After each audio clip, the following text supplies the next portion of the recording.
it on Nebula. They're wild about it on Taurinus. Even on Motus, where they don't like anything at all, they eat it up.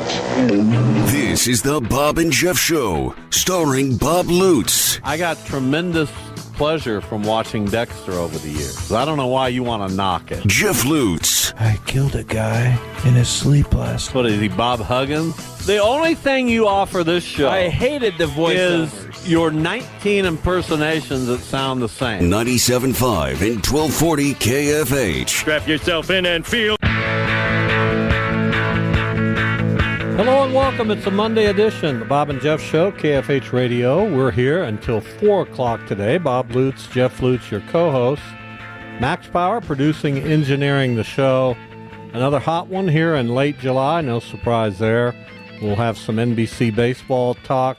A little bit later in the show, we'll talk about the Heritage Classic going on this week out at Rolling Hills Country Club with Jay Delling. All that coming. We've got a Bob and Jeff draft a little bit later in the show, but before we get going on all that, did my St. Louis Cardinals just acquire a starting pitcher, a dire need, and a right-handed bat, a dire need, and give up a guy who hasn't played in a year? Did that just happen, or am I dreaming that? Well, yes, that happened. However, to just play the other side of the coin, there you are again. Tommy Edman, while healthy, is an extremely valuable player, and could. No, we gave up listen, I love Tommy Edman. Hadn't played in a year. I understand, but if you're just talking about value and how other teams assess value, then if Tommy Edman had been playing and will play, that might be closer to what looks like a fair deal. On paper now, it does not. It looks like you fleeced him. If you had told me that we would give up one player, Tommy Edman, a good player, but we got those positions covered, at least we got guys who can play them, and we get back a guy who still is very effective against right-handed pitching. Left-handed pitching. Left-handed pitching, and Tommy Pham, and we can't do anything against left-handed pitching, so he'll be in the lineup against lefties. I would guess he'll be in the lineup quite often because the Cardinals need that kind of juice that Tommy Pham brings. And then you get a 32-year-old starting pitcher who's kind of resurrected his career by going overseas. He's pitched with a horrible team all year long, yet he's been pretty good with the White Sox. Of course. He's a winning record for a team that is about 400 below 500. Yeah, I would say he's been good, not just pretty good. I would say he's been squarely in the good range. And to pitch for a team like that can't be easy. To go out but he there knew what he was pitching for. Understood, and now he gets it. He gets sent to a marquee franchise in the game of baseball. He didn't go to the Dodgers. You're angry. I am beside myself. I am consumed. And he's talking about the Guardians who haven't done anything yet. There's no yet. And I emphasize the word yet. There's no yet. This, ever since the only message. Took 2 of 3 from Philly, in Philly. Why not be a little happy? I would be happy if the front office believed in the team enough to invest a little bit more in it and added a player or two that could help them. You saw the Royals went out and got Michael Lorenzen. Now, I don't really get that. He'll probably push Alec Marsh to the bullpen. He's had a pretty good year. Michael Lorenzen is a good pitcher. He's had a lucky year. You're just angry. You're very angry. Had the Guardians got him, he'd be I would be okay with it. I wouldn't be excited. I wouldn't be ecstatic. But they gave up the Royals made a pretty good reliever. Move. I mean, he's okay. He hadn't been in the big leagues. Well, a lot of guys aren't in the big leagues that are good. They're trying to get to the postseason. Yeah, it's a win move for the Royals. I'm not saying that the trade wasn't good. We'll see what Michael Lorenzen. I don't know what Michael Lorenzen. I don't know if he'll be better than Marsh, but if he pushes Marsh to the pin and he can come in and throw 97, then yeah, you've got a plus there. But I'm just ecstatic, and I've been as critical as you can possibly be about the Cardinals, their front office. I kept waiting for the other shoe to drop. Surely there has to be a fairly high-level top 10 type prospect in this trade to get Fedde and Pham for Tommy Edman. But there's not. There's no prospect. They did not trade anyone from their current roster or in their system. Correct. I'm astounded. Well, that's how it happened. Well, how do you feel about it? Are you angry with me? Not angry with you. Are you a little irritated? Why would I be angry with you? You didn't do anything. But yeah, I'm gloating about it, and I know. I mean, you should be. You got a pretty good start. Sorry, I said he was good. I thought you said he was good. You got a good starting pitcher, and you got a guy that'll probably blow up the clubhouse. But other than that, we'll see. There it is. There it is. What do you mean? What do you mean blow up the clubhouse? I don't know. Is he a guy really that you want to bring that personality aboard? The Cardinals need all of that they can get. They got a group of veterans. He'll be just fine. He came up in the Cardinal system. We're talking about Tommy Pham. He was a Cardinal for quite a period of time, and he wanted to be with the Cardinals, so much so that he went to their spring training facility in Jupiter, Florida this spring, talking about, hey, can I hook on here? They didn't feel like they were in need of Tommy Pham at the time. He got a deal with the White Sox. He's been okay, especially against left-handed pitching, which is what the Cardinals. They don't have a right-handed threat. Now, I would expect that, but before tomorrow's deadline comes, you'll see either Brandon Crawford or Dylan Carlson, maybe even Matt Carpenter, although I doubt it. Brandon Crawford and Dylan Carlson are probably on borrowed time. But not in a trade sense. Maybe Carlson has some value, but Crawford doesn't, and Carpenter doesn't. Brandon Crawford is a giant, and he just can't play anymore. Now, I notice that he's always in the middle of things, in the dugout, talking to players, talking to Ollie Marmol. I can see him in that role. Well, go be a coach then. Yeah, maybe bring him as a coach for the remainder of the year. I don't know if he's a big league coach already, but I'm sure he can come on. Start somewhere. Maybe you hold on to him in the organization, although it seems like he'd be in the Giants like he'd be a giant, but you never know. Anyway, I've known since last night the Cardinals were interested in Eric Fedde, and that Tommy Edman was likely to be the trade chip. But I thought there'd be more, and I didn't know there'd be Pham. And I'm happy. You should be. Nothing to be upset about. Your team tries. The Royals try. The Yankees try. The Orioles try. The Phillies try. The Astros try. The Mariners try. The Guardians sit on their hands and give us Let's see what happens over the next 24 hours. Dude, who knows this franchise and this team? That's why I'm not unhappy with Travis Bazzana as the number one pick, but he was the zero risk pick.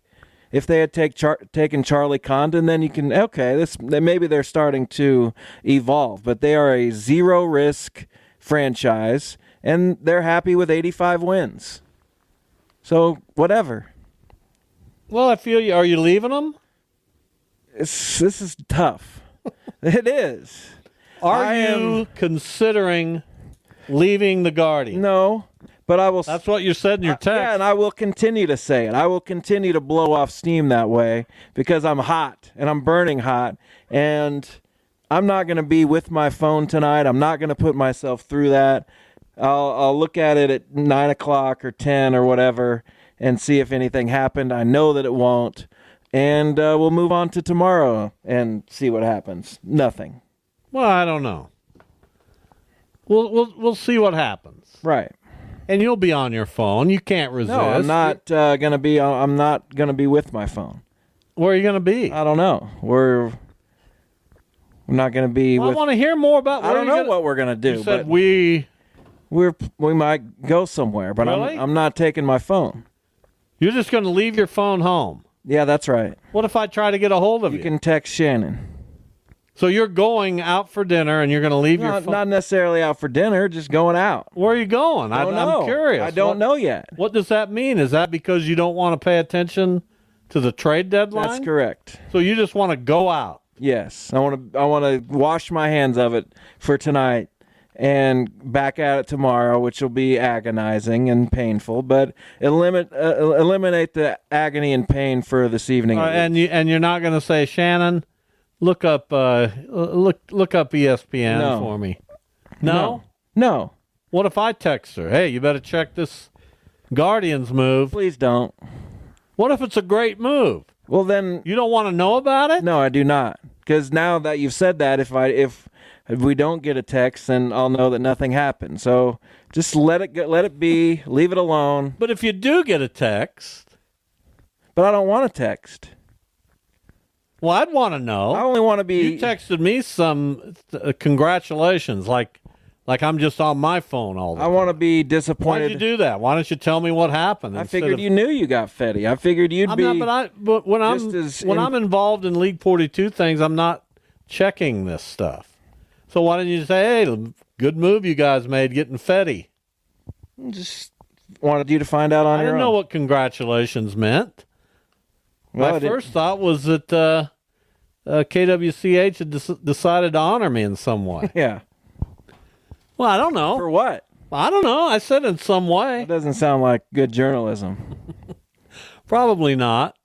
But anyway, you won 2 of 3 from the Phillies. Yes. We lost 2 of 3 to the Nationals, and we're pretty fortunate to get the third one.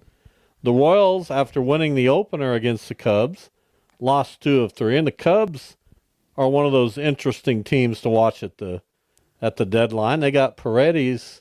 How do you say his name? Isak Paredes. They got him from Tampa, and that's a young guy with a lot of control. Now they did give up Christopher Morel. I'm glad to get him out of the division. I'm He's glad like to get him out. 190. I know, but he's good. He's got talent. Now, will he ever unlock it? I don't know, but I'm glad to see him gone. Frankly, Well, if he's going to excel anywhere, it'll be someplace like Tampa, because they usually can get the most out of a lot of their players. and Tommy Edman will go play really well for the Dodgers. I mean, I know that. Is he coming? I mean, he's been rehabbing. Is he back now or soon? Close. He'll That's a be good in their pickup for lineup them. sometime this week. He's like their new. What was the guy's name? Chris Taylor. I like Tommy Edman. He gave us a lot of good moments. But to be able to turn him into 2 areas of weakness is pretty good. The White Sox getting Miguel Vargas. I always thought that dude could really hit. He came through with Tulsa a few years ago. They hadn't hit yet. And if you give him every day at bats, then we'll see what happens. Well, the White Sox are spinning their wheels a little. We'll see. I mean, they're getting rid of everybody. Luis Roberts should be next, and they'll get a haul for him. Crochet, they traded Kopech. Yeah, they still got guys to trade. I was a little surprised John Brebbia. And maybe the Cardinals will revisit that and bring him back to St. Louis. They could still use a bullpen guy. Nah, yeah, I'm sure. You'll probably get what you could use. Why are you getting Guardians. You know what Guardians make? Excuses. Why are you getting upset with me? I didn't do this. You just said it I'm earlier. just saying, you probably get what you want. I don't know. I don't get what I want. What do you want? A player. Just a player. I told you, they've literally made no trades in the last at least 4 years, going back to the pandemic year. No trades to add to the Major League roster. 0, unless you count Estevan Florial, who was a minor leaguer. Well, I'm sorry. Listen, I'm sorry to hear it. But when you make these trades, who's the guy you got last year from Tampa? Manzardo. And he hadn't done anything. Well, he should be with the big league He's team. down there in AAA. What's he hit? 230 He's got like a 9-something OPS. in AAA. Yes. Are you sure about that? Yes. And they brought him up, and what he have in Cleveland? He hit a lot of doubles, but he struggled a little bit. Just guys get squeezed out. You already have a first baseman. It's not a well-run organization. Well, I haven't thought the Cardinals were well run for a while. Not just the last year and a They half. make deals. They at least go out. They and do try to address stuff. They make deals. They still have prospects they can deal here. Right. They'll do something else.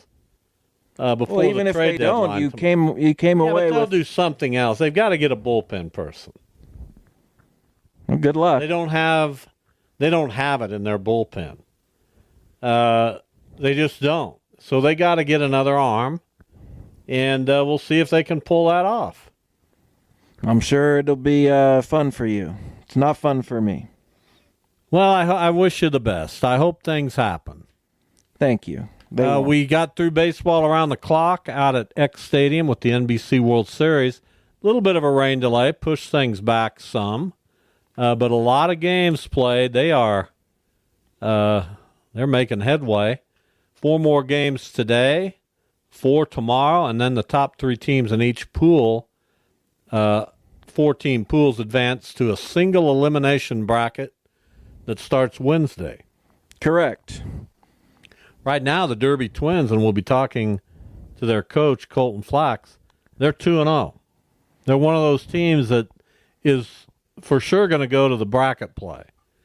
And that's my Derby Twins, by Yeah, the they'll way. be in the final 12, no doubt about it. You know, back in you like me to look back, don't you? Yeah, go for it. We didn't have the Derby Twins when I was a kid, obviously. But there was a year or two where they put together a Derby team to try to get in the NBC tournament, state tournament at the time, because you had to go through several layers to make it. And that was a big deal. I remember going to quite a few of their games. You didn't pitch for them? They never well, I was a kid. I was in grade school or maybe middle school. But they never amounted to a whole lot. And Unfortunately. What was the name of that team? I can't remember what the name of that team was. It was just around for a year or two. But it was fun. And now you got the Derby Twins down there. They're a staple in that community. You got the Hayesville Aviators. You got all kinds of teams everywhere. We're a summer baseball haven, no doubt about it. Not as much now as we used to be. Are the El Dorado Broncos still a thing? They are not. In fact, I'm not sure who plays in El Dorado. But the Broncos folded that franchise a few years back, and they certainly would be. You know what? That's what we're going to do today for our Bob and Jeff draft. Our top all-time NBC franchises. All right, well, no one's going to be able to vote on that. I don't care.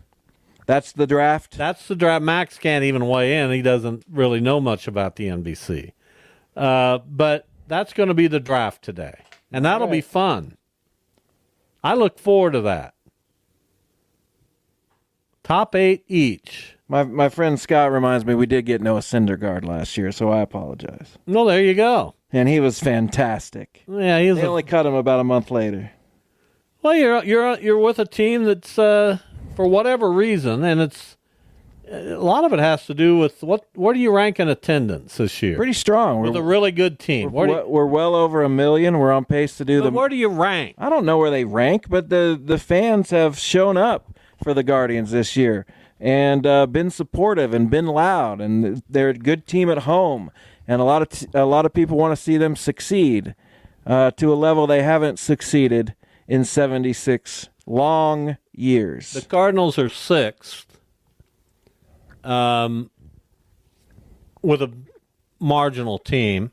It's Dodgers, Yankees, Phillies, Padres, Braves, Cardinals, Cubs, Astros. Cleveland 20th, averaging 25,000 per night. So not atrocious, but certainly with a team like this, you'd like to see more. They've had a lot more big crowds lately. It takes a while, for whatever reason, for Cleveland to warm up to their baseball team. Kansas City should be ashamed, 26th, barely ahead of the White Sox. They're only drawing a couple thousand more per game than the worst team perhaps in baseball history.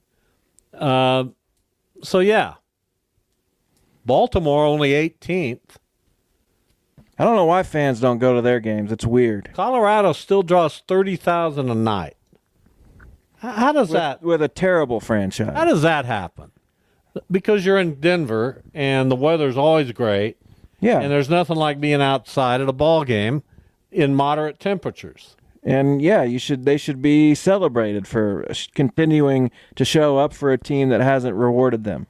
Right. To be in the top half of Major League Baseball in attendance. Kudos to the Colorado Rockies, and those folks need to try to put a better team on the field.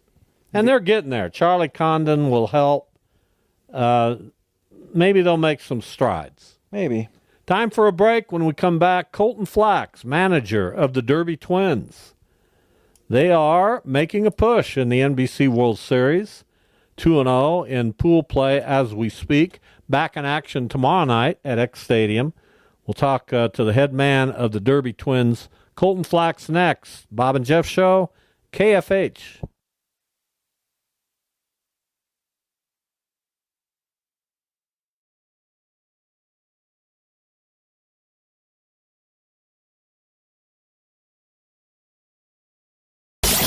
This is the Bob and Jeff Show. Here's Colton Flax from the Derby Twins, their manager, and they are 2-0 so far in the NBC World Series at X Stadium. They've beaten, get this, the Liberal BJs and the Boulder Colorado Collegians, two of the most historic franchises in NBC history. Colton, hello, welcome. Hey, appreciate you having me on. Yeah, it's been a good start, and looking forward to continue throughout this week. No question. So tell us about your team down there in Derby. You had a very good regular season as well. Just tell us about some of the players you have and how that team has caught on a little bit here. Yeah, absolutely. You know, we kind of had a slow start to the summer. That's just because how competitive our league is. But we have a mixture of guys from all levels. You know, we have guys from JUCO scene from, you know, Cali, and then we have guys from JUCOs all the way out in Arizona, and then we have all the way up to, you know, your hometown Wichita State Shocker Division I baseball. So we have players from all levels throughout that come here during the summer, and we've been playing well, and we've had a good mix. And during the second half of the season, we went on a pretty good run to kind of finish our season strong and kind of make our way into the NBC World Series. So we'll discuss the reason why you're no longer the Hayesville Aviators manager. There was some funny trading going on there, but did your recruiting this year and building a team, did it build off of the relationships you had made there, because you're also the coach for campus in Hayesville, or did you kind of have to start fresh? You know, actually, you know, our GM, Jeff Wells, so my role with Hayesville, you know, I did most of the recruiting, and, you know, I still have those contacts and still recruited from the same colleges for the Derby Twins. But our GM, Jeff Wells, he does a great job to contact guys, and that's something that he loves to do himself as well. So some of the load was actually taken off of me this summer with trying to recruit as many players in, because Jeff does a really good job contacting guys in the fall, and he helps recruit. So we work together to recruit guys, and you know, we obviously communicated really well with one another and kind of what guys we wanted and wanted to bring in, and we put ourselves a roster together. So, but definitely the same contacts that I had with Hayesville, I kind of took over to Derby, and excited to have those guys and still have them with our summer ball squad.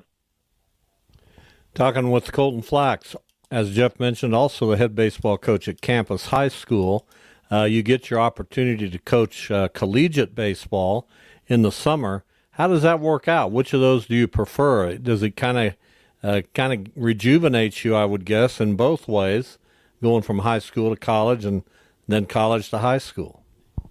Absolutely. I mean, I think I'd be lying to you if I didn't tell you I like coaching college better, because it's more of a game management style. Whenever you get to the college games, you know, you're recruiting and bringing your own players in to play for you. So it's kind of a fun aspect. You get to recruit your guys, and then it's on you for who you bring in. And then, you know, it's more when they come, they know how to play the game of baseball pretty well. And I mean, you're coaching throughout the summer, but it's a lot more game management set to where high school, you know, I have a really big passion for it, because, you know, I'm still in Hayesville and at campus, and that's where I went to high school, and you know, that's where I grew up. So I want to succeed and do well there, and you know, that's more of a, you know, a skill development, and you have a lot shorter period of time with what you have to try to have a short regular season, even though they extended it this year. But it's definitely two different aspects of baseball. But I really enjoy doing both.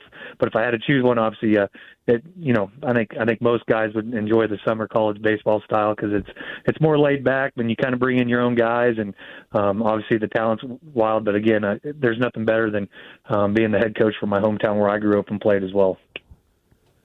Well, I'll say this. I'm glad you get to experience Derby. Being a Hayesville guy, everybody should get to experience the wonderment that comes with being in Derby. I say that as a Derby guy, and I'm just teasing you. Yeah, I know. I knew you were a Derby guy. I figured that would get brought up, so that's awesome. So we alluded to it just a second ago, but, your brother was the Derby Twins coach last year, and you were with Hayesville. Now it's the opposite. How did that all go down? Yeah, so kind of long story short, there was an opportunity that I thought that was going to arise with the new facility out in Park City that they're building, that complex they're building out there. We were kind of thinking that might be a possibility for this summer, that they were talking about building it. So before my season was up last year with Hayesville, I was reached out by somebody that was wanting to take a team there to Park City, and they asked if I had any interest in, being the head coach out there and running the new team that's going to be out at that new complex in Park City. And I jumped on that opportunity, and I wanted to do that, and kind of, I was going to get away from Hayesville and go do my own thing, but that obviously did not work out to where, it wasn't going to be built in time. And as soon as I left Hayesville, my brother, he actually, I contacted him and told him the Hayesville job was going to be open, and he lives in Hayesville and he's close to Hayesville, and so he kind of wanted to do that. So he took the Hayesville head job, and my intentions were still to go up to Park City and start the new team up there, it's actually the Cheney Diamond Dogs, and I played with them during the summer, but we were going to try to move them out there and be the Park City Diamond Dogs. And, we found out that it wasn't going to be built in time. So kind of early fall and late summer, I was kind of scrambling to find another gig because that wasn't going to be there for us to do. So the Derby job was still open. So Jeff contacted me, and it kind of fell into place to where, we flip-flopped. It wasn't like a trade or anything like that. That wasn't the original intention. It's just kind of how it worked out and how things ended up being. Talking with Colton Flax, manager of the Derby Twins. They are 2-0 in the NBC World Series, back at it tomorrow night. They are already assured of being in bracket play, and that starts Wednesday. How'd your season series against your brother and the Aviators go? Who won that series? We went 2-2. We split the series. Oh, that's good. That's good for your family. My parents usually only come out to those 4 games a year. They don't like coming out in the heat, but they come and watch us play one another. So it makes it better whenever we do split. Even though I want to win every game, it's not bad whenever you get a split with the other siblings. So how much did the Hutchinson Monarchs winning this thing last year kind of pump new life and new blood into everybody else? Because it was starting to look like Santa Barbara and Seattle were becoming a little bit too dominant, maybe. How important was it to see the Monarchs do what they did last year? Yeah, absolutely. I mean, I've grown up Wichita the whole time, and, everyone knows that Santa Barbara and Seattle's kind of the team to beat when you get to the tournament. And what Hutch did and what was more impressive last year is, they had a slow first half of the season, and they finished like 3rd overall in our league last year. Kind of similar to what we're doing now, and kind of what we did. We finished 3rd overall, but they didn't take 1st or 2nd in our league last year, and they kind of got in last minute like we did, and but they got hot at the right time, and They ended up having a really good tournament, and obviously defeating Santa Barbara in the championship. So it just goes to show that this league around here, it's really competitive, especially our top half, and the guys that we bring in, they can compete, even though they might not be all Power 5 guys. Baseball is kind of one of those sports where you can find really good ball players everywhere, and you can compete with the top level players. So we're hoping to kind of keep on that same trend, and hopefully our league keeps doing well in the NBC World Series. How much do players, look at summer baseball as an opportunity? I'm just looking, for example, at a guy like Richard Gutierrez, who got to play with his junior college team, but had just an okay year. And this summer, he's crushing the baseball. He's hit 4 homers, obviously, with the wood bat. So how do you kind of find those diamonds in the rough a little bit? And how eager are guys typically to show what they can do during the summer? Yeah, so it's back to the recruiting thing.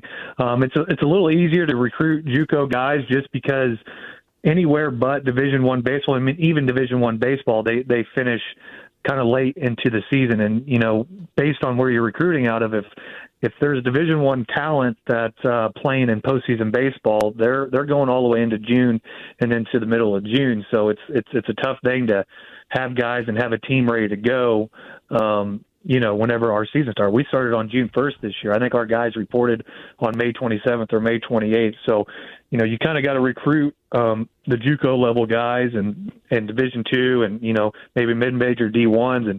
And again, you kind of look and you kind of go off what their coaches say. You put faith in the programs that you recruit to and the coaches that you talk to, and they'll tell you because, we have a bunch of JUCO guys right now, but I guarantee you there's going to be some guys that end up playing Division I ball that are from our team this summer that they're out of JUCO right now. But here in a year or two, they will be at a Division I. So we look at it in that perspective, and we kind of want to help grow and help them gain confidence and go into their sophomore season at their JUCO and have a really good sophomore year. Talking with Colton Flax, he's the manager of the Derby Twins. They play the San Diego Stars tomorrow morning, 10 o'clock at X Stadium. They are 2-0 in their pool play. They are assured of advancing to bracket play, which starts Wednesday. Colton, thanks for spending time with us. We appreciate it. And go Derby. Absolutely. Go Derby, and appreciate you guys having me on. And we're hoping to make a good run here and finish our season strong. All right. Thank you, Colton. All right, Colton Flax from the Derby Twins. We'll continue to cover the NBC World Series. Breaking news. No. Outfielder Dylan Carlson is drawing interest from the Guardians, Angels, and Nats for a source. How do you feel about getting Dylan? I'd be thrilled. Can't do anything, but how do you feel about him? Oh, just bring him in and stand him in center. I feel bad for Dylan because he looked at one time like a potential star. Sure did. Not say superstar. That's crazy. But he looked like a star when he came up. And he's completely lost his way. And that's the kind of guy that I could see doing fairly well with a new team. Well, maybe after a stint in AAA. Yeah. Let's just pump the brakes on Dylan Carlson. Well, who will you give us for him? $1? I don't know. What about Ramirez? Yeah, probably. Well, I got to ask. Rafael Ramirez Jr.? The way we're moving right now, I got to ask. Probably not that Ramirez. Stephen Kwan. Probably not. Who's your Miles closer? Straw? Emmanuel Clase. Unlikely. I don't blame you. Jay Delling joins us. We're going to talk about the Heritage Classic. It's coming up this week out at Rolling Hills Country Club. It's kind of an homage to the LPGA Tour, which was founded right here in Wichita. Jay, hello. Hey, how are you guys? Well, 1980. I think I'm just going to start calling you Mr. Golf. Are you Mr. Golf? Are you good with that? I'm good with that. So tell our listeners something. What is the Heritage Classic? Why is it? I kind of mentioned why it's happening in Wichita. Just talk about the history of it and what we should look forward to this week out at Rolling Hills besides excessive heat. Yeah, it's going to be hot out here. I was out here last year, and I was just so impressed with the product that this tour has out here, the Annika WAPT. And just to give you and the listeners some context, it's kind of like the men's Canadian tour. So you got the PGA Tour, you got the Korn Ferry, and then you've got the Canadian Latino tours, right? So it's kind of that maybe double-A baseball. So this tour was started about 6 years ago, just like the Korn Ferry was, to give these young players a chance to develop their games And Rolling Hills just really latched onto it. David Guy, the director of golf out here and the tournament director, has really gotten into the history of Rolling Hills and women's golf. 74 years ago, Babe Saharius, one of the biggest names ever in women's golf, won the U.S. Women's Open at Rolling Hills by 9 shots. And she was so happy about that, she gathered 12 other great players of the day, and they carved it out over, a pen and a napkin. And they created this business plan and this vision for the LPGA Tour.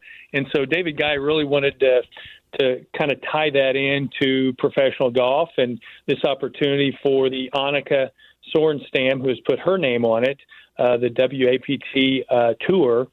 And 3 years ago, it started here at Rolling Hills. And in fact, this year, this is the Tour Championship. This is the creme de la creme of a year-long chase for these players to get on the LPGA Tour. Yeah, that kind of answers part of my question. I was going to ask you kind of what's at stake here, because we know in the Korn Ferry Tour you can get your PGA Tour card. So what would be the next step logically for these young women, and what ultimately are they playing for on this tour? Well, the top 5 on Sunday, once all the smoke is cleared, the top 5 will be awarded to go to the finals of Q School. They'll be able to skip all the first couple of stages. They'll be able to go to the finals to compete for a chance to go on the LPGA Tour next year, or to be a member of the Epson Tour, which is the Korn Ferry equivalent. And this is my first year to be really heavily involved, so I'm still learning about this tour. But I do know the first 2 winners of the Heritage Classic, both the next year went on to have some kind of conditional status on the LPGA Tour. And so when you look at this event, Marielle Galdiano a couple years ago won this event. Last year, Gurleen Carr set a all-time tour record of 23 under par here at Rolling Hills.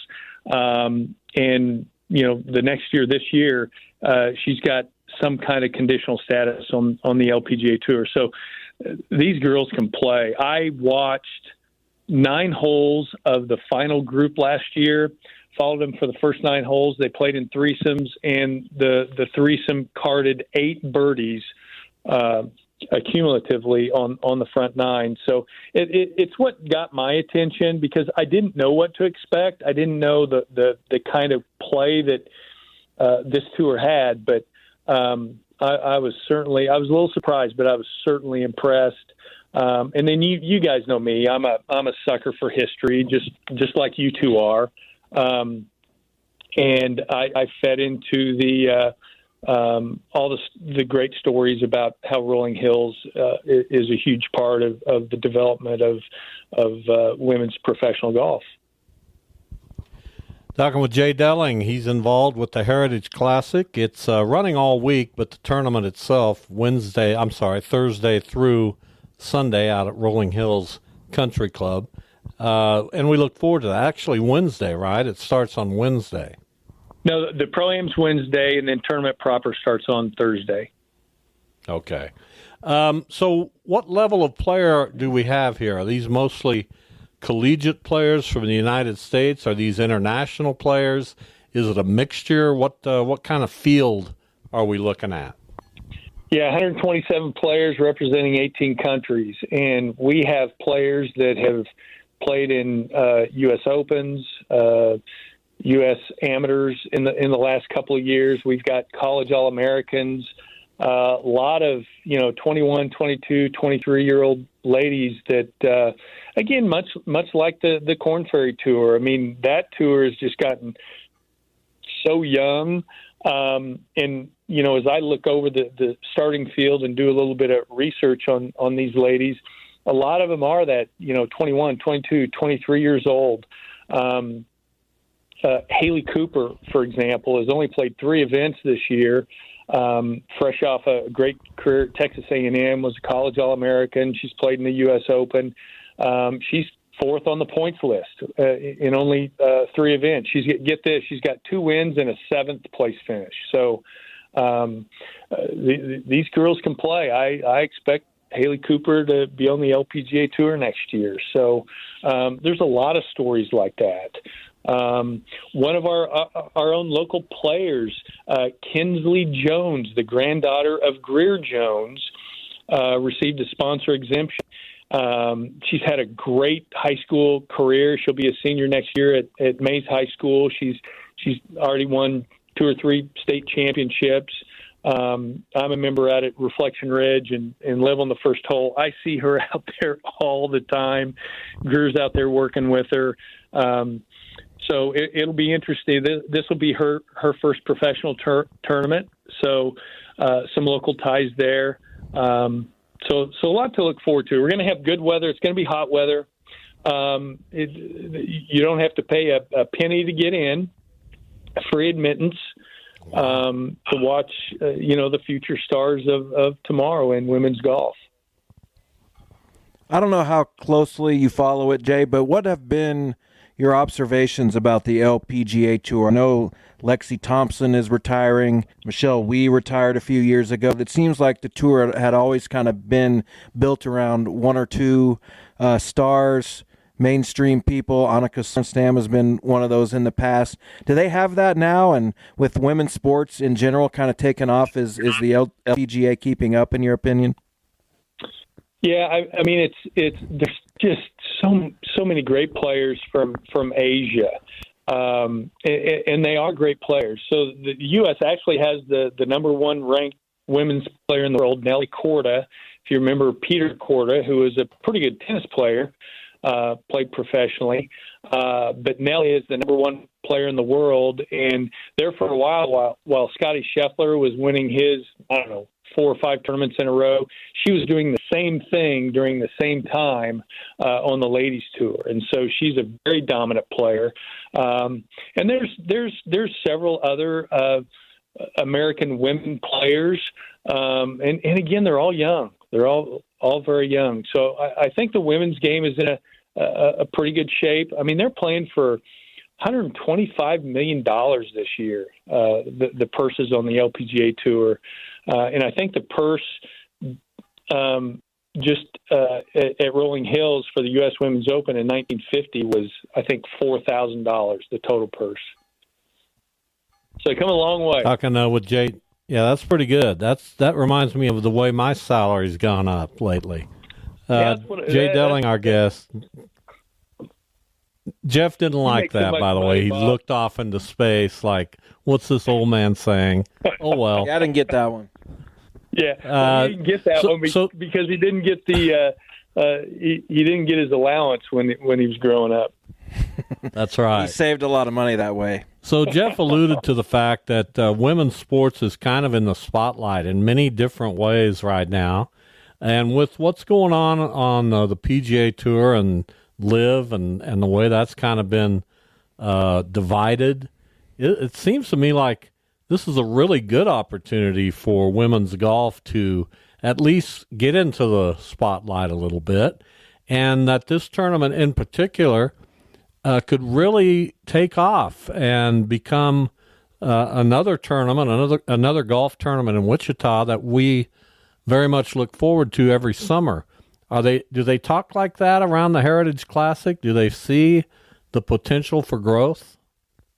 Yeah, David Guy and his staff here have actually talked about that, and the vision is, in a perfect world, would be elevating how they run a tournament. And of course, I've been around the Wichita Open for 35 years, and they do a great job. I'm so proud of the city, this part of Kansas on the job they do with the Wichita Open. I'm telling you what, Rolling Hills rolls out the red carpet. And to talk to these ladies about how Wichita is exponentially just better than any of the other tour events. Tomorrow night is the welcome party, and Rolling Hills is rolling out their best menu. They feed these girls like you can't believe, and these girls are used to hot dogs and hamburgers at all the other events. And so Wichita has grown very quickly on this tour as the place to play, so much so that the vision for Wichita is to ultimately host an Epson Tour event. So to your point, Bob, I think there's a lot of opportunity for the growth of women's golf and how they operate, how they run.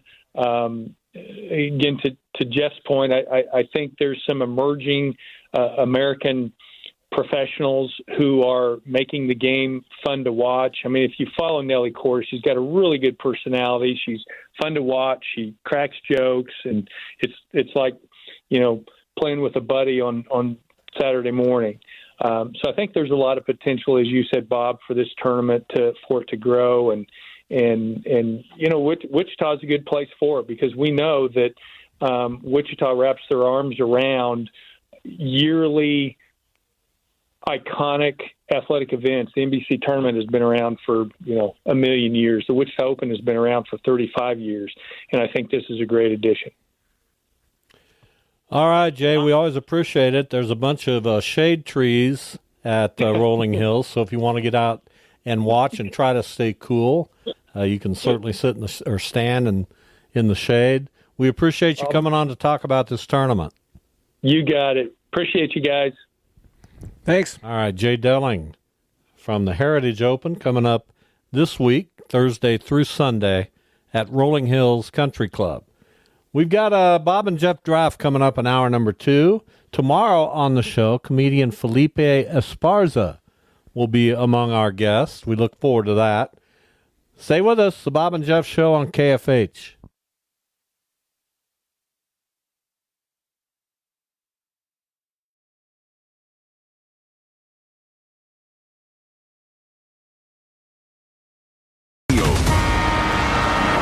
It's the weirdest thing.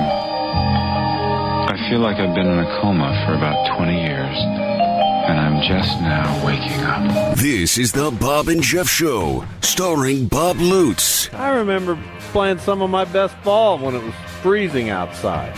Best what ball? Anything that involved the ball, I played it. Jeff Lutz. Again, you played your best ball by yourself? I assume most people do. You never got your shot blocked playing by yourself. 97.5 and 1240 KFH. It's the ball. Learn it. Know it. Live it. We are back. Hour number 2, the Bob and Jeff Show, KFH Radio. Bob Lutz, Jeff Lutz, co-hosting. Max Power is our producer and engineer. 869-1240, that's the IHOP hotline. We're both on pins and needles waiting for more trade action. I'm not really. I know what's going to happen. And I feel bad for you. Why? I don't know, man. Why did I get stuck with a good team who doesn't make... I don't get it.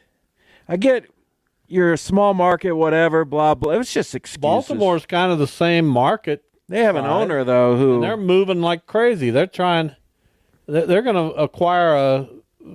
I would not be shocked if they got Snell or Crochet. Well, they can get anyone and they got the prospects to deal from. I don't know that Snell would cost a lot because he's got a $38 million option. He's been pitching like a madman the last couple times out. We'll see. We'll see. It looks like you're in on Dylan Carlson. There's no Dylan Carlson market, okay? The Angels, Nats, and Guardians seem to be... Go Nats. He's only 25, and he's an athlete. You know who's younger than 25? Angel Martinez, John Kinsey Noel, Chase DeLauder. I mean, we've got guys who are 25. Go get me a 31-year-old masher. Well, apparently this is a guy you're going to settle on.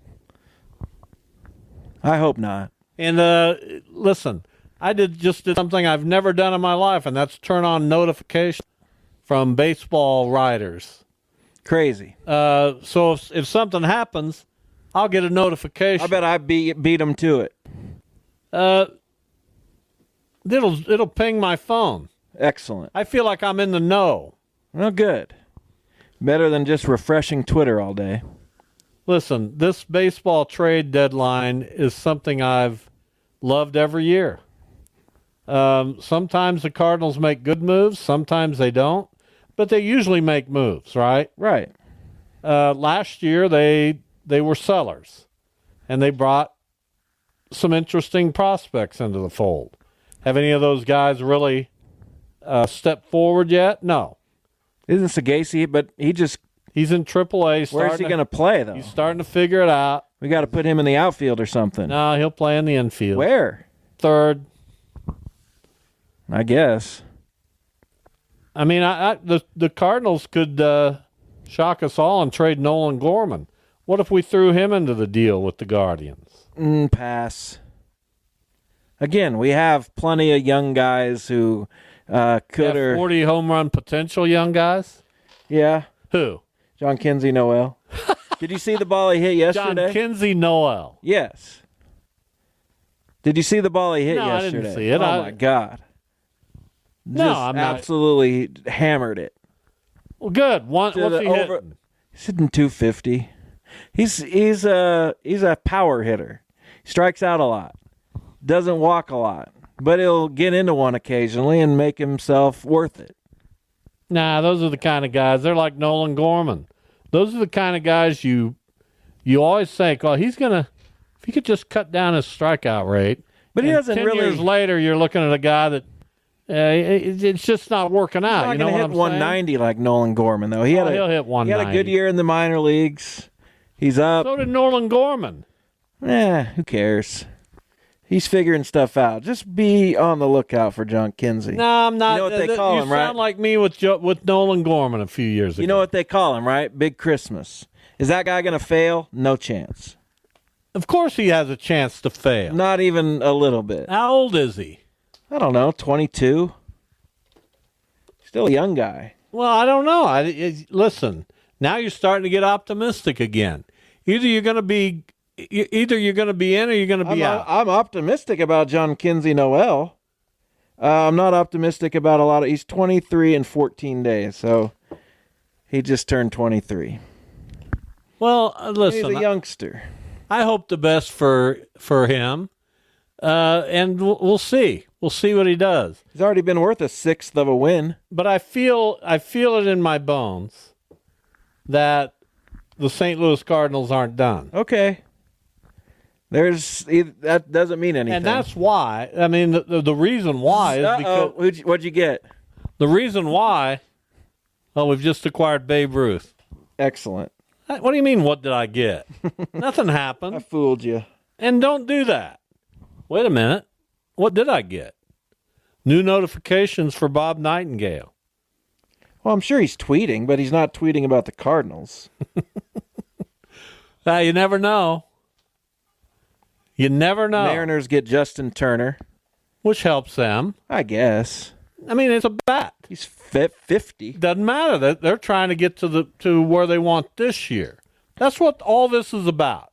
Now, the Their lineup Cardinals is get Eric putrid. Fetty next year. I understand that. But they've added Arozarena and Turner. That makes them a little better. A little bit. That lineup still needs help, but I They'll probably go out and get it. I wish I had Jerry DiPoto. Just throw anything at the wall. But they don't suffer for it. They still know how to develop pitching and bring those guys up and make moves that they need to make. And the Guardians is like, well, we don't want to trade this prospect. We don't want to trade that prospect. But other teams do it, and they seem fine. So I don't understand. Now you're getting worked up again. I am What's worked going to up. be with you? Mariners aren't a team that's just going to be in contention every year, but they make the most of it when they are. Well, they got this pitching right now, and they know it. It's hard to add the right pieces. You know, Julio Rodriguez last year was an MVP candidate. This year, no. Pretty average. They just released Ty France, who's shown some ability to hit in the Well, they past. traded him to the Reds, but yes. But they released him first. Well, you can't release somebody and then trade them. Well, they DFA'd him. Correct. That's basically released. But they still had his rights. Right. But they basically said, we're done with this guy. Yeah, and they got a nobody for him. Cal Raleigh's not really panned out that well. J.P. Crawford's hurt. So it's not coming together for They're in them a the way tough they place. hoped. And they've hung on because Houston was bad to start the year, and now it's actually good. So this is an exciting time of the year for baseball people. Can you turn your notifications off just until the end of this Why, show? did I get another note? No, I just don't want to know. And I'm not. Oh, I'm getting notes out to you know what. Let me give you the latest. Nah. And the Nah. Guardians also have a bunch of guys that are out of options and do not fit on the roster. Trade them. Get something. Well, we hope. We can only hope. That's right. It won't be long before we find out what the Cardinals are going to do with Dylan Carlson. That seems to be the next one. Yeah, but does anyone really want him? Probably. And here's why. Because he was once a top 100 prospect in the big A lot of guys were once top 100 prospects. And baseball flamed people out. think they're the ones to fix somebody, right? I guess. We've seen the Cardinals do that. We've certainly seen. Who have the Cardinals done it with? They always think they can fix somebody. Who? You know, just name them. I'm If you trying. go out and get them in a trade, they think they can fix them. You don't really take on that many projects, though. Yeah, of course they do. Like who? Well, think about it for a minute. I'm thinking. If you just give it some thought, you'll come up with it. All right, I have. What next? Michael Ciani. Oh, please. He's not a project. Of course he He's is. a glove first guys. Who's hitting 250 and starting to show signs that you he know can what? hit a little. John Kinsey's hitting 250. And can't catch a cold. Yeah, out he's there. pretty good out defensively. No, actually. he's not. He's terrible. Yes, he I've is. watched him. No, you haven't. Might as well take a skillet out there to play in the field. He knows what he's doing. Well, I hope he works out for you. He can find his way around right field. There's no question about it. 869-1240. We're going to do a Bob and Jeff draft here shortly. All-time National Baseball Congress World Series franchises. All time. So we can go back 90 years on this. Good if we wanted to. I don't know how much love that would get us. I mean, there are some franchises from the early days who are immortal. Well, I mean, you look at a franchise, we're going to have trouble here. No, I got my 16. I'm ready to go. I don't even need a list. That's fine. I'll annihilate you. And you know what? Who will have a weigh in on it? Chris My Davis. friend Bill Kentling. Who? Bill Kentling. Used to work at the NBC, knows a lot about it. You know Bill Kentling. I may have met him. Used to be the general manager of the Wichita Wings. Used to be the sports editor of the Wichita Eagle Beacon. Oh, that's a big one. Used to be involved in Pizza Hut. He's got back his, when they were got just his being hands founded. in a lot of institutions. And then Chris Davis will know. Our friend Steve Schad is somebody who will have his finger on the pulse. What about the one and only Michael Dean? Yes, he's around. He's in Longtime town. NBC scorer. I was not asked to help official score the NBC. He wouldn't World want Series. you. Well, Kevin Jinks asked around, and I just don't What like. do you mean he asked around? He asked other people, and I don't take kindly to disloyalty. So What do you mean he asked other people? that's what I mean. Michael Dean doesn't need any other people. For day games, he's not going to be there all day, and nor would I. But I could do I could do a game. I could do a Saturday afternoon game, but I wasn't asked. No, we don't want Even you. though, you know what, Kevin Jinks, I'm awesome at official scoring. We don't want you. Good Yeah, for Kevin. That hurt me, and when I'm hurt, I hurt. So Well, I'm I going to don't go know out why and I hurt. wouldn't I'm ask going to go out and hurt some people. I don't know why he wouldn't ask you. He's probably got his reasons. I'm sure he does. You're fine doing your thing with the wind surge. Yeah, it's outstanding. They don't need you at the NBC. I haven't been, obviously, around the NBC World Series in a while now, but I was for many years, and when Mike Dean started, he comes down from Grand Rapids, Michigan, which is his home, and that's one of the franchises you better have on your list. Do I? You don't have the Sullivans? Do I? Or don't I? You probably do, because if you have 16 and you don't have them, you're not barking up the right tree. I've got my 16. But anyway, Mike would come down, and still does, from Grand Rapids every year for this thing. Spends a couple weeks in Wichita, gets him a jug of New Way root beer, and he's happy as he can be. It's beautiful. Plays the national anthem on his harmonica. And take me out to the ball game. And take me out to the ball game. He's as much a part of the heritage and tradition of this tournament as anyone has ever been.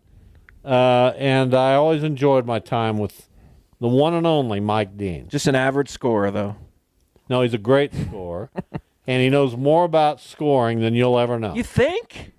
Yes. Oh, that hurts my feelings. I better catch He's got up. cards. I don't need cards. I got a holds them up. microphone. He's just a genius. And if the people with the wind surge ever got experience with him scoring, they'd kick you to the curb. You think so? Would I at least so fast? I don't know. I'm more fun. If Mike Dean went to the wind surge today and said, "Hey, I'm thinking about moving to Wichita, but one of the things, can I score for you guys?" They would say, "Oh my God, yes. We'll tell the other clowns." All of us? Yeah. Even Fred? Yeah, even Fred. I love Fred. Fred's so old. Why do you say that? I don't know. I couldn't think of an adjective. Why do you say that about Fred? I love Fred. Fred's my guy. You can't call people old. I like working with Fred. You know that? Yeah, I love Fred. No, don't try to get back. He knows that I love him. Don't try to get back I've into the told good him that I love him. Yeah, but you just came on this show and called him old. Well, I was going to, I don't know. Nobody likes that. Nobody likes that. They don't? No. Well, my day's coming, hopefully. And what are you going to think when people call I'll you be old? like, yeah. I don't know that I want to be called old. Well, you are a little. A little? Getting 70 is your next birthday. 70? Yeah. I never thought I'd be around. Why not? Because let's just say that I lived a lifestyle that probably wasn't indicative of getting to 70. Well, you did. I wasn't crazy. Did you have more fun being 20 in the 70s or 70 in the 20s? That's a Joe Walsh line, and it's not something you came up with. So I'm How not. do you know he came up with it? I'm not going to let you take credit for that. Being 20 in the 70s was the time of my life. The absolute time of my life. 1975. If I hadn't wrecked it with marriages. But you weren't 20 and you weren't married at 20. We all do things. Why do you say you wrecked your life by marrying my mother? That's a horrible. Well, I wasn't. I was. I was 26. That when I wasn't. married her. Yeah. Well, I didn't wreck my life. Let's call it a fender bender. Fine. And listen. I loved your mother. We had great times together. You did? Sure. Okay. Including one. I don't. That's over the line. About April of '82. Over the line. What do you mean over the line? That's it. Would have been March, maybe even February. Oh my goodness. We will take a break. When we come back, we'll do the Bob and Jeff draft here on KFH, all-time NBC World Series franchises. That's next.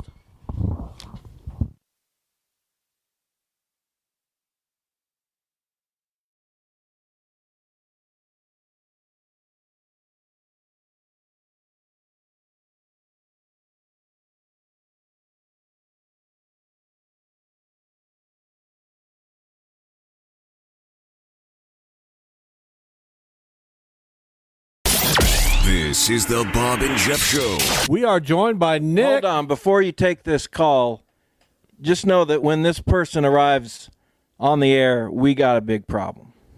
Uh-oh. Why do you say that? I called out Nick from Chicago last week. I didn't hear from him. Well, Nick from Chicago joins the show, and it's always my pleasure, Nick, to have you on. Well, it's my pleasure to talk to you, Bob. Well, you're darn right. How you doing? How you been? What's up? I'm doing good, man. I mean, just talking about age. Hey, Bob, it's only a number, buddy. I'm 76 years old. Okay, I don't feel 76. No I way. feel 56, maybe. You don't look 76. You don't Well, act yeah. 76. No. You do kind of sound 76. Well, that could be, because the throat. Hey, Nick. Yeah. You have my permission to wail on Jeff next time you see him. Oh my God! Or better yet, hey, the last time I called, you were talking about facial hair, mustache hair. I had to call in to change the subject about Fields because me and you were in the same boat about Justin Fields staying with the Bears, right? At one time, and yeah. I had to call in to show they're talking about facial hair. Come on, it's a sports show. Well. Sometimes it's a facial hair show. You never really know what you're going to get. When I'm not here, who knows? You know what I'm saying? It's up for grabs, Bob. But you sound great, and keep up the great work that you're doing with League 42, buddy. Hey, I always appreciate hearing from you. Really do, and we hope to see you soon, Nick. Hey, by the way, talking about that, we got to still have that tradition going. We got to bring in a couple of summer pies, when you guys are we'll in do studio. that. You tell Max a day that works for you, and we'll make sure we're in there that day. Okay. All right, and give me a little airtime. Let me get a couple of calls. Yeah, there you go. Okay. We'll give you whatever you want, Nick. All right. Hey, good to hear from you. Okay, buddy. Thanks for talking to me. See ya. All right, Nick from Chicago. And I love Nick. Just a good guy. All right. We are ready to play the Bob and Jeff draft. Now, I can go way back, and I know you can too. All you got to do is look at the history books. All-time National Baseball Congress World Series franchises. We're each going to pick 8. All right. Let's flip the coin. Can I call it? Sure, as long as you don't look at it. All right, I'm pushing the button. I call heads. Tails it is. You going to go first or second? I'm going to go first because I think Santa Barbara has jumped to the forefront of this list. Now, I will say this. They haven't had the type of competition Correct. some of these franchises have had. It's not a 48-team field anymore. And listen, they've won when it was a bigger field. They've been winning for more than 20 years in this tournament. The Santa Barbara Foresters are my number 1 pick. Cool. I'm going to take a couple teams out of Alaska. First would be the Anchorage Glacier Pilots. Well, you got them in the reverse order, but Second would be the Fairbanks. I can appreciate that. It should have been Fairbanks 1, Anchorage Pretty 2. close. No, it's really not. But listen. It really is. No, it's really not. Listen. You're not gonna. There's certain things I know more about. I think it's closer than you think. You're wrong. Fine, but I got them both, so it doesn't matter. And I will take, with my next 2 picks, one of the great teams from the 60s. Paige Fikert recently wrote a long story about this franchise. A condensed version, I believe, is in the NBC program. I went to lunch with her. I read it. She's a young woman. I know who Paige is. And she really delved into the Rapid Transit Dreamliners, who, in my opinion, are one of the legendary teams in this tournament. Where is the full piece? And my next pick... Where's the full story? She has it. My next piece, my next story, my next team... Just please. will be the Bronx, in all their, what's the word I'm trying to think of? I don't know.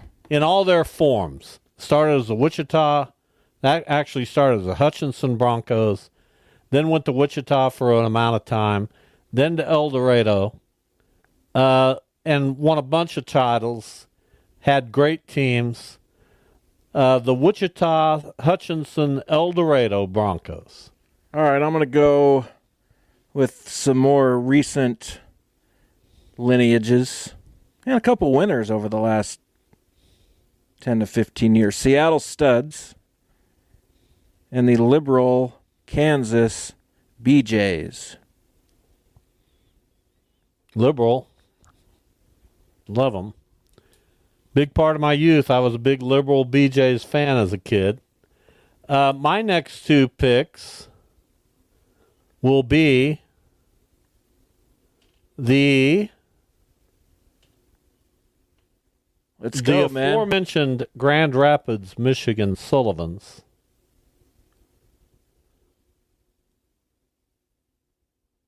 And yet, this team goes back into the early years, the 40s and 50s.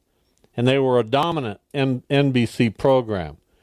Right here, right out of Wichita, Kansas. Can you guess who it is? The Boeing Bombers. The Boeing Bombers. Boeing. Not Boeing. The Boeing Bombers. the Boeing Bombers. You know what they could do? I don't think they've ever been in the tournament. You know what they could do? Boeing? They could boing a ball. I'm sure they could. That's why they were called Boeing. You know what fathers said to their kids when the Boeing Bombers came up? No. They're getting ready to Boeing some now, son. Well, he really Boeinged that one. The Boeing. Why can't you say Boeing? Because this has always been a problem. Part of my this has always been something that's come between us. Your pronunciation the Boeing of Bombers. Please stop. Who's next for you? I'm going to go with a recent champion, and I would consider them a franchise because they were in more than one tournament, and that would be the Kansas Stars. No. What do you mean no? No.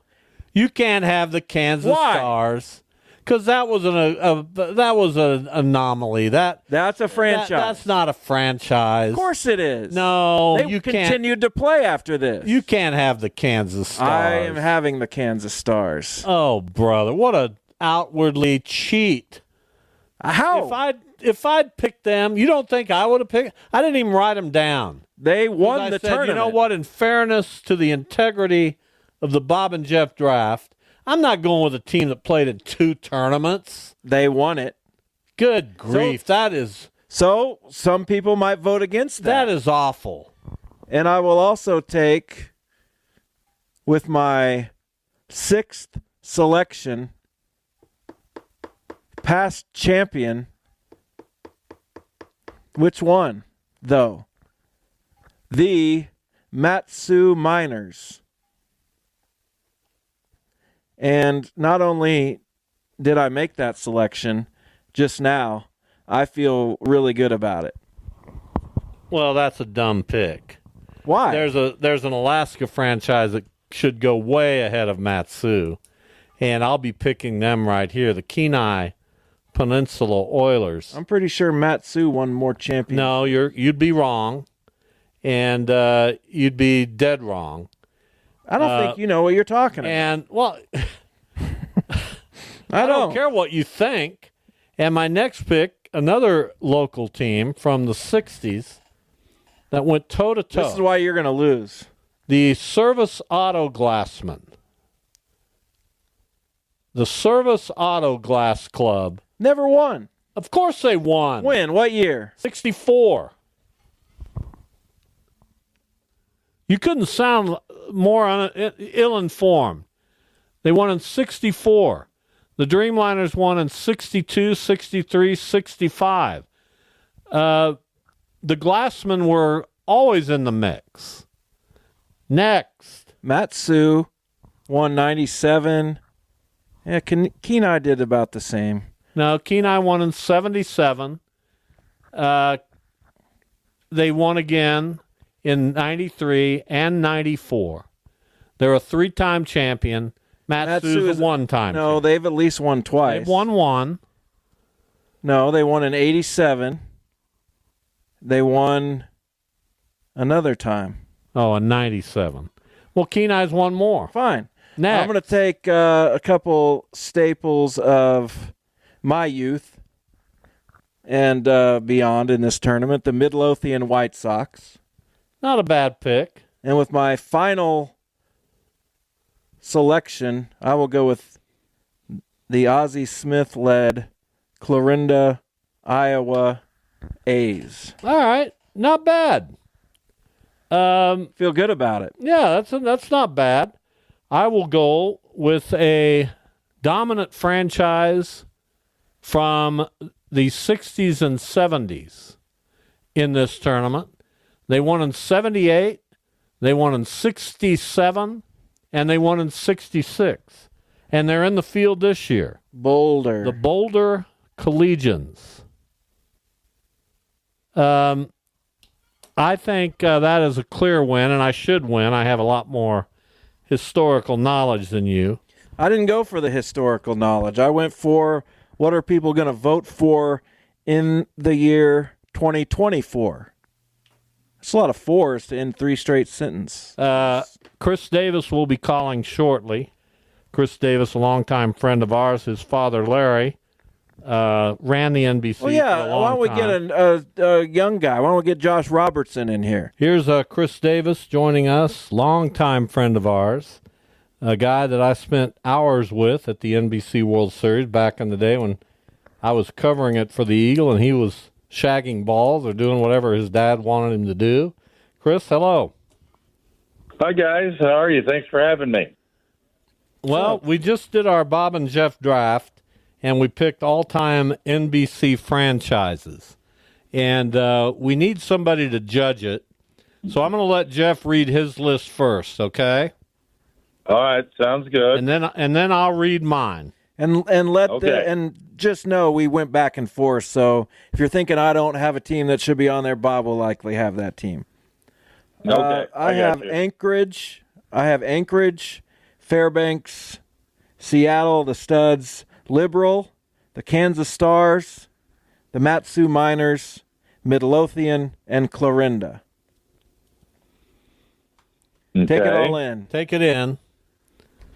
Fairbanks, Anchorage, the Studs, the BJs, the Kansas Stars, who I don't think should have been eligible. One of the great franchises in this tournament's history. Your thoughts on them being eligible, Chris? Not applicable because not enough time was spent. So it's like me picking Chinese Taipei. Can I have them and Team USA also? No, you can't put them in there. I mean, anyway, that's his list. Here's my list, which can. Go ahead. Yeah, you can give some thoughts on it if you want to. No, I agree with a lot of them. I think there's a couple of missions on there that I would Well, that's why you're going to hear my list. I know that's why I want to hear your dad. We can't pick the same team, so this is my list. No, my list of 8 includes. Would you shut up? I mean, Chief. My list of 8 is Santa Barbara, Rapid Transit, the Broncos, which consist of Hutch, Wichita, and El Dorado, Grand Rapids, Michigan, the Boeing Bombers, the Kenai Peninsula Oilers, Service Auto Glass, and the Boulder Collegians. And just know, Chris, he means Boeing. So, which list? Just hearing them off the cuff, who has a better list? Well, to be honest with you, I like yours, Bob. Oh, that's disgusting. Get off the air. And the reason I say that is there's a lot of traditional teams that have come for years and were consistent in the tournament, very consistent. And it's like picking apples and oranges. I mean, they're both great lists, but if I was going to give the nod, most of his teams haven't played in this thing for 40 years. What does that have to do with it? Nothing. He's talking about consistent. They haven't been here. Hey, Chris, Do you agree Yeah. with me that the prime years of the NBC World Series were the 60s, 70s, and 80s? Mostly, though, the 60s and 70s. Without question, I would say the 70s and the early 80s. Yes. Did you have Santa Maria in there, Bob? They were close, but they did not make my cut. Who else didn't make the cut? Well, we had There aren't a lot. Hayes, we had but they've Fort never Wayne, won it. Indiana, which won a bunch of them way back. Didn't Right. pick them. The Hayes Larks didn't make it. There's a few others, but it's Prairie Gravel didn't make it, even though they won a tournament. They had a nice run for a while. So yeah, but to me, it's pretty clearly defined who the best franchises are. And I think between Jeff and me, we picked them. No question. When you start adding titles and you think about Fairbanks and Liberal and Boulder and their heyday and the Glacier Pilots, I mean, and then, I love I had 3 of those 4, by the way. No biggie. I love El Dorado and Wichita, including them, because they had an unbelievable run also. And but a lot of great franchises right there, without question. Well, thanks for your vote. I appreciate it, and that means funny? that I've won. You know what's funny is that, a lot of these old timers, as much as I hate to say this, are gone. You wouldn't be calling me, and all these guys are gone, and now we're the old timers, Bob, that still understand this tournament and understand what it's all about. And Bill Kipling still calls all the time about it too. Yeah, so. I thought about calling Bill, but he'd side with me as well, so I didn't want to rub that in. Of course. Hey, good to hear from you. Thank you. Hey, good to talk to you. Thank you. See you, CD. Our friend Chris Davis weighing in on all-time National Baseball Congress franchises. I think about the Eureka, California Humboldt Crabs from back in the day. No need. I think about the Ponchatoula. What about the Honolulu, Louisiana whatever? Athletics. Honolulu had a team here. And one of their pitchers, can't remember. I think he pitched for Liberal, but he was a Hawaiian left-hander named Ryan Kuroasaka. And he got to the big leagues, and he was a phenom at the time he pitched here in the NBC World Series.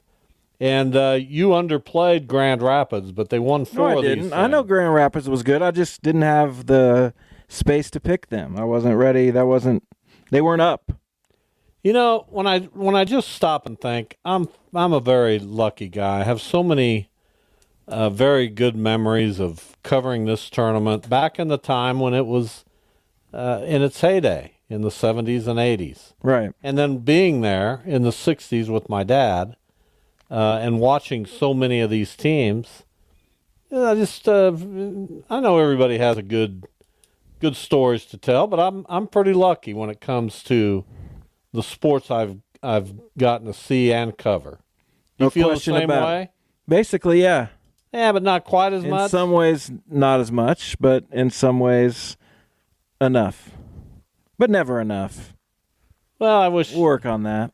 You keep going. You keep doing what you have to do. Still no movement from the Cleveland Guardians. No, that's correct. As we try to keep track of things. I'm already getting a little irritated with these notifications. Well, you can turn them off. I may have to. I certainly don't want to be bothered. You know what I mean? Yeah, I mean, you can check Twitter or just refresh MLB trade rumors whenever you need to and get the same information. All right. Thanks for listening, everyone. We'll be back tomorrow. Comedian Felipe Esparza among our guests. I'm going to need to laugh. Yeah, you're going to need it because you won't have any new players. Yeah, good luck. Thank you, everyone. We'll see you tomorrow.